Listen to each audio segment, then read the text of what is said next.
Olha só, por baixo de todo prédio, toda casa, toda ponte que a gente cruza, existe uma estrutura silenciosa, uma força que segura tudo no lugar. É a fundação, o alicerce. Mas como é que se constrói essa parte tão fundamental da engenharia? Bora desvendar, passo a passo, o que realmente acontece debaixo da terra. Já parou para pensar nisso a sério? É uma quantidade absurda de peso, concreto, aço, móveis, pessoas. O que de fato impede que tudo isso simplesmente afunde? A resposta parece simples, mas na verdade é cheia de detalhes geniais. É ela, a fundação. Ela é o elo de ligação entre essa estrutura gigante que a gente vê e o chão que a gente pisa. Pensa nela como a heroína invisível da história, distribuindo todo esse peso de forma inteligente e garantindo que o prédio fique de pé por gerações. Então bora lá mergulhar nessa jornada. A gente vai seguir o caminho exato de um canteiro de obras, sabe, desde a primeira pá de terra até o veredito final do engenheiro. Se prepara que o passeio pelos bastidores da construção vai começar. E tudo, absolutamente tudo, começa com a terra. É engraçado pensar que, para construir para cima, o primeiro passo é sempre ir para baixo. A escavação é isso, é preparar o berço, o lugar exato onde a fundação vai nascer e se agarrar para dar estabilidade a tudo. Tá, mas como se cava esse buraco?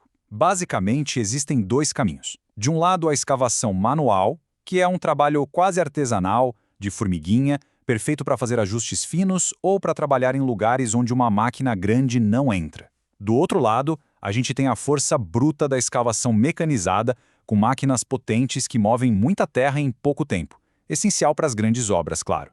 E claro, as ferramentas mudam completamente. No manual são os clássicos que todo mundo conhece: pá, picareta. Agora, na mecanizada, entram os pesos pesados. A retroescavadeira, por exemplo, faz o serviço pesado de cavar as sapatas, que são as bases mais largas. Já a mini escavadeira, que é mais ágil, entra para cavar as valas das vigas Valdrame, que conectam tudo. É quase um balé de máquinas, cada uma com seu passo. E ó, essa decisão entre cavar na mão ou com máquina não é aleatória, viu? É pura estratégia de engenharia. Depende totalmente do projeto. Por exemplo, se a fundação vai precisar de um molde de madeira, a forma, o buraco tem que ser um pouco maior, né? Precisa de espaço para o pessoal conseguir trabalhar ali dentro. Agora, se não precisa, a máquina já pode cavar no tamanho exato, economizando um tempo e um trabalho danado. Beleza, o buraco tá pronto. E agora? Agora a gente precisa dar o formato, a geometria exata da nossa fundação. É a hora de criar o molde. É a hora das formas. Olha, a melhor analogia que existe é essa aí. Pensa numa forma de bolo. Não tem erro. Você despeja a massa líquida e ela fica durinha exatamente com o formato da forma. Com o concreto é a mesma coisa. A forma de madeira segura o concreto ali quietinho até ele endurecer e ganhar a forma e a resistência que o projeto precisa. Mas calma lá, não é qualquer caixote de madeira, não. É aqui que a engenharia brilha nos detalhes. A escolha do material, por exemplo, usar uma madeira serrada, que é mais barata, mas só para um uso, ou investir num compensado, que é mais caro, mas pode ser reaproveitado várias vezes. Essa é uma decisão de projeto, que coloca na balança o custo e a eficiência. Para entender, é como se fosse um kit. A gente tem a madeira, que dá o formato, os pregos, e olha que legal, muitas vezes usam pregos de cabeça dupla, que são muito mais fáceis de tirar na hora de desmontar.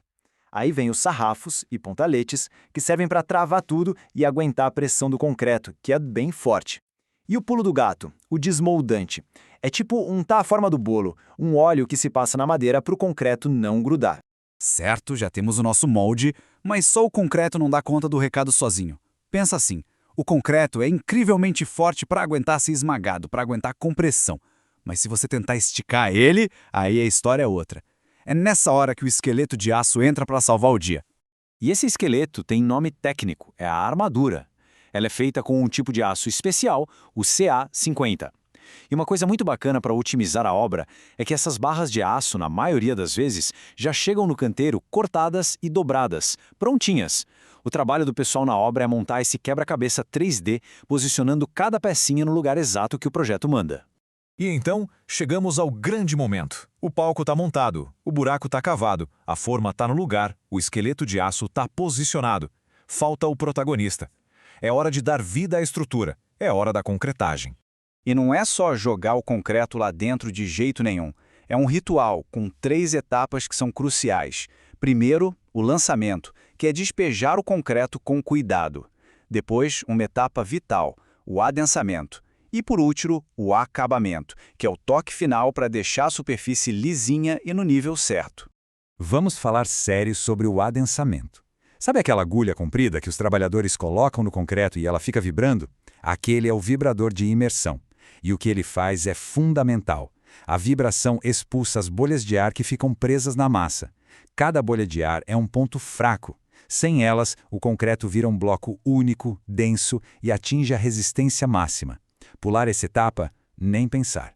É comprometer a segurança de toda a construção. Ok, o concreto foi lançado, vibrado e agora está lá, endurecendo. Missão cumprida? Nada disso. Agora vem a prova dos 9, a hora de verificar se o serviço foi executado com perfeição. É a hora do veredito. E essa é a pergunta que vale ouro, né? Como a gente tem certeza de que tudo foi feito do jeito certo? A resposta definitivamente não é no olhômetro. Existe um processo, um checklist técnico super rigoroso para garantir a qualidade.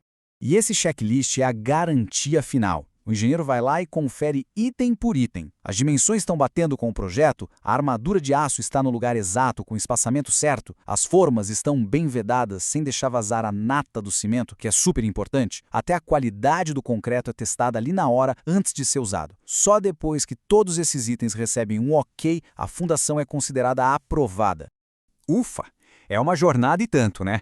Então, da próxima vez que você olhar para um prédio, lembre-se de todo esse processo complexo que aconteceu ali, debaixo da terra. A fundação é só o começo, e isso faz a gente pensar que outras estruturas geniais, que outros processos incríveis estão aí, escondidos na nossa frente, só esperando um olhar um pouco mais curioso para serem revelados.